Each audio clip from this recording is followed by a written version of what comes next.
Hola, buenos días, estudiantes, ¿cómo andan? Espero que todo tranquilo. Acá nos encontramos en una nueva clase de audiovisual con el objetivo de siempre, ¿no? Darle continuidad a este tiempo que estamos viviendo en donde no podemos presenciar las clases ni bueno, por el momento podemos activar nuestra vida diaria, así que mientras tanto nos seguimos manejando de esta manera, con algunos y algunas que fueron preguntándome durante todo este tiempito de la última clase a hoy, audiovisual. Les cuento que el formato sigue siendo el mismo y lo que vamos a tratar de trabajar hoy es el tema de el post batalla de Caseros, ¿no? ¿Qué pasó después de Caseros con esto de lo que es la organización nacional por parte de justo José de Urquiza, en quien recaía toda esta mirada, ¿no? En la escena de una probable Argentina unificada, caía toda esta cuestión, ¿no? Nada más ni nada menos que este desafío. A partir de ahí lo que yo tengo acá es un cuadrito que les voy a pasar, ¿sí? por Sendra. Ustedes después van a copiar en la carpeta, eso tiene que estar. A la vez les voy a estar mandando un video que sería nuestro virtual inicio de clases, que tiene que ver con la batalla de Caseros y por supuesto el ascenso de Urquiza al poder. Y en última instancia les voy a estar mandando algún texto, ¿sí? Como por ejemplo algún comentario de Alberdi, para que lo puedan analizar también en cuanto a lo que es una actividad de clases. Así que bueno, teniendo en cuenta esto, lo que les voy a relatar a continuación, voy a tratar de seguir un orden en cuanto a lo que es el cuadro para que no diste mucho de lo que nosotros teníamos en nuestras clases habituales, ¿no? Con el cuadro detrás nuestro, así lo podemos ir siguiendo. En principio, tengo que destacar algo, ¿sí? Que tiene que ver con la figura de la batalla de Caseros, ¿no? La batalla de Caseros en su figura misma. Acá lo que tengo es un libro donde, bueno, cuentan de pura cepa lo que pasaba al momento en que las tropas ingresaban a Buenos Aires, ¿no? La población de toda la ciudad estaba aglomerada sobre las azoteas de las casas, apiñada a las ventanas, y los hombres en las veredas. Las niñas ostentaban chales, corbatas o vestidos celestes, con la pasión que nuestras mujeres tienen por este color, y con el deseo despertado por una privación de 20 años. Cada casa se había vuelto, desde la caída de Rosas, una tintorería, mientras de Montevideo y Río de Janeiro traían géneros celestes.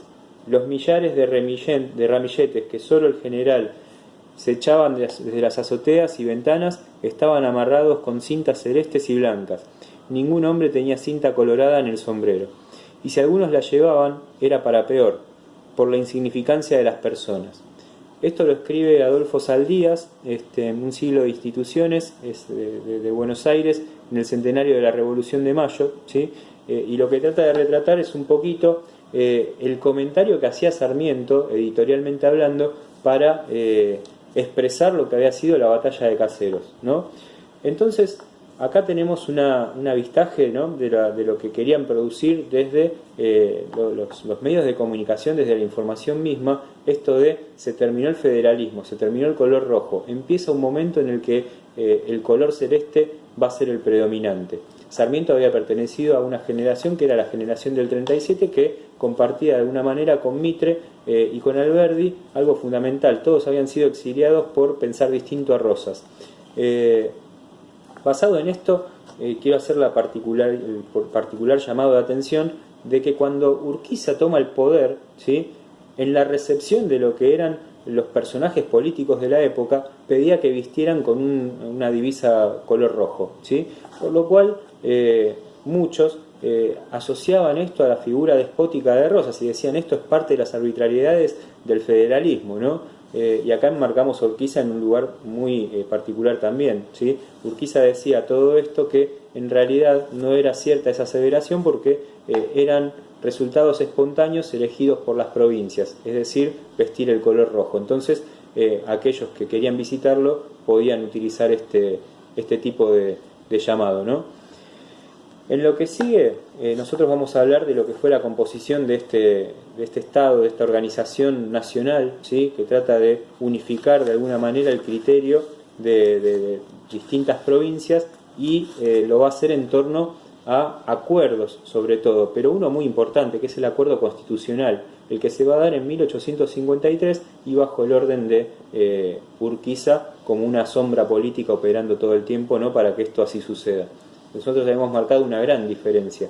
Por un lado, Rosas, pensando que todavía no estaban las condiciones dadas para la organización de un Estado nacional, mientras que Urquiza piensa lo contrario, pero a la vez se define a esto en cuanto a que la enemistad con Rosas había crecido después de que Rosas se hiciera cargo de lo que era el puerto. El Acuerdo de San Nicolás introdujo una novedad fundamental en el paisaje institucional vigente. Fue un pacto entre entidades soberanas hasta entonces unidas apenas por lazos de confederación para darse una admiración general bajo el sistema federal. Constituía un acto de fuerte voluntad política por parte de quien aparecía como el dirigente más poderoso del país, Justo José de Urquiza, que encontró un terreno fértil entre las élites locales que habían experimentado por décadas un sistema que teóricamente aseguraba a sus provincias la autonomía, pero que en la práctica la subordinaba al poder de la más fuerte, ¿sí? Por eso vamos a hablar de la confederación también de las 13 provincias, ¿sí?, con una Buenos Aires disidente que no había sido convencida para participar de esto, ¿sí? Entonces, bajo esa égida aparecen dos cuestiones también. Una, la figura muy fuerte que tenía Urquiza en ese momento, que había logrado capitalizar incluso a las clases más elitistas, y por otro lado, la figura de un Urquiza general que tenía el poder de ese vasto ejército que se había conformado también como el ejército grande en cuanto a lo que había sido la derrota de Rosas. Si bien no estamos hablando de países exteriores, acá lo que tenemos que hacer hincapié es la capacidad de Urquiza para poder capitalizar todo eso, ¿sí?, en un determinado momento histórico en el cual la figura fuerte de Rosas inevitablemente cayó.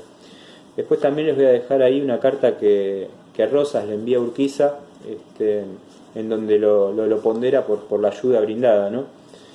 Acá en el cuadrito lo que van a tener entonces es que en este acuerdo de San Nicolás, ¿sí?, que al principio algunas provincias no se habían acopiado, lo cierto es que después empiezan a sumarse casi todas, y en ese contexto la figura de Urquiza es la que se define de este acuerdo como la figura que se necesitaba para poder organizar este espacio territorial. De esa manera lo que se buscaba era superar esos tiempos de grandes enfrentamientos, sobre todo en los cuales celestes por un lado y rojos por el otro, es decir, los unitarios y los federales, terminaban en esta especie de insubordinaciones y mazorquismo que había que terminarlo, ¿no? Porque si se quería componer un Estado nacional, lo primero que tenía que primar era la unidad. Pero algo que tenía que primar dentro de esa estructura, sobre todo, era la Constitución, ¿sí? Y hacia eso vamos a apuntar. La Constitución de ese momento está basada en la búsqueda justamente de la reorganización del Estado Nacional. Acá surge, ¿sí?, como cuento de esto, la figura de Juan Bautista Alberdi, ¿sí?, que es uno de los que establecen las bases para lo que va a ser la Constitución. ¿Por qué? Porque Urquiza, cuando entiende que se tiene que organizar un Estado nacional, manda a llamar a algunos pensadores de esos tiempos, sobre todo los exiliados, y entre esos exiliados también estaba Alberdi. Alberdi, que tiene como fuerza propia, ¿no?, la creación, ¿sí?, de las bases y puntos de partida para la organización del Estado nacional. En ese contexto dice: ante el triunfo de Urquiza y su llamado a organizar el país en 1852, Alberdi escribió ese folleto que de inmediato fue acogido por los políticos y letrados de ese país y de la Argentina, y en la segunda edición le incorporó un proyecto de constitución. El texto abrevaba en el que el ideario provisto por el legado liberal en las propuestas de la generación del 37 venía discutiendo las últimas décadas y en los ejemplos prácticos provistos por la experiencia de Estados Unidos y Chile, país último cuya estabilidad política Alberdi admiraba. Es decir, que esa política que Chile estaba desarrollando a nivel regional había llamado mucho la atención de Alberdi, y por tal motivo Alberdi también fundamentó desde algún lugar sus bases y puntos en esa estructura política. Otra de las cuestiones que nosotros tenemos que entender en toda esta movilidad es la de las dos repúblicas, ¿no? porque antes de continuar, ¿sí?, con lo que es el gobierno de Urquiza ya como presidente representativo, tenemos que contar esto de que existían dos repúblicas, una que va a ser la de la Confederación y otra que va a ser Buenos Aires por separado. Buenos Aires seguía ejerciendo un poder que intentaba que sea único, ¿no? Y bueno, y en ese marco esto de las dos repúblicas, que es muy interesante para lo que va a ser el desarrollo del futuro Estado Nacional. Y entre esas dos repúblicas nosotros vamos a tener un resultado final en la ecuación, que es la batalla de Pavón, ¿sí? Entonces, a partir de acá, cuando Urquiza logra capitalizar todo este poder, ¿sí?, alguna de las cuestiones que tiene como eje su gobierno es que reforma, entre otras cosas, y agranda el ejército, que no es un dato menor, ¿sí?, siguiendo el cuadrito.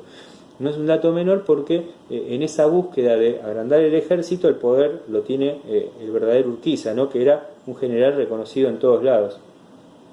El acuerdo de San Nicolás, que ya lo habíamos dicho, existen algunas oposiciones a la capitalización, ¿no? ¿Por qué? Porque la capital va a pasar a estar en Entre Ríos, ¿sí? Entonces, a partir de ahí surge una cuestión de posiciones. Nacionaliza el colegio y la Universidad de Córdoba, ¿sí?, lo cual es importantísimo, esto de nacionalizar colegios y universidades. ¿Por qué? Porque lo que está haciendo es de alguna manera hacer partícipe de esto a un supuesto Estado Nacional. Seguimos diciendo supuesto porque en el medio hay una serie de peleas internas que por supuesto lo ponen en cuestionamiento. El sistema de mensajería, ¿sí?, se instaura un sistema de mensajería para poder llegar a las distintas regiones del país. El acceso al crédito, ¿sí?, es decir, un banco que propicie los créditos para los terratenientes y que esos terratenientes puedan seguir generando trabajo, por supuesto, para un sistema que nosotros, económicamente hablando, lo depositábamos en las aduanas, ¿sí? La concentración del poder en las aduanas siempre fue como un eje para toda la economía de nuestro territorio desde tiempos inmemoriales, ¿sí? Otra cuestión muy importante es que envía a Avellaneda, ¿sí?, al mismo Alberdi, ¿sí?, a negociar a Europa, no a Avellaneda sino a Alberdi, a negociar a Europa con países, por ejemplo, como Francia o como España, con quien lo que había que negociar era el reconocimiento de la independencia de esto que ya era un país como Argentina, ¿sí? Entonces, en esa búsqueda, una de las cuestiones que tiene Alberdi como necesidad, como propia, es ir a negociar justamente la independencia. Quiere decir esto que hacia esos años la independencia que nosotros habíamos declarado en 1816, ¿sí?, el 9 de julio, todavía no había sido reconocida por el país colonialista que era España. Otro dato, la Constitución se termina jurando el 9 de julio, ¿sí?, fecha paradigmática también para poder jurar una Constitución. Y en definitiva, a lo que nos lleva esto es a que este enfrentamiento entre las dos repúblicas, ¿sí?, y una figura tan fuerte como la de Urquiza y otra en crecimiento como lo es la de Bartolomé Mitre, va a terminar enfrentándose en esta batalla de Pavón que yo les relataba antes y que también va a dar por resultado una nueva versión de lo que era la construcción del Estado Nacional. Mitre tiene, si bien algunas ideas respetadas para esto que había sido el proceso de Urquiza, también va a tener algunas ideas que se suponen tienen que ver con la identidad de un Estado Nacional, ¿sí? Después vamos a analizar cuáles eran ellas y qué es lo que sucede desde ese punto de vista. Así que bueno, con esto y lo que les voy a dejar para leer, para recordar, ténganlo presente. Les voy a dejar también para que realicen esta actividad que yo les pedía para la clase y nos estaremos viendo en la próxima y ya analizando también la segunda parte de esta organización del Estado Nacional y a ver qué pasó con estas dos repúblicas. Bueno, un abrazo y saludos para todos y todas.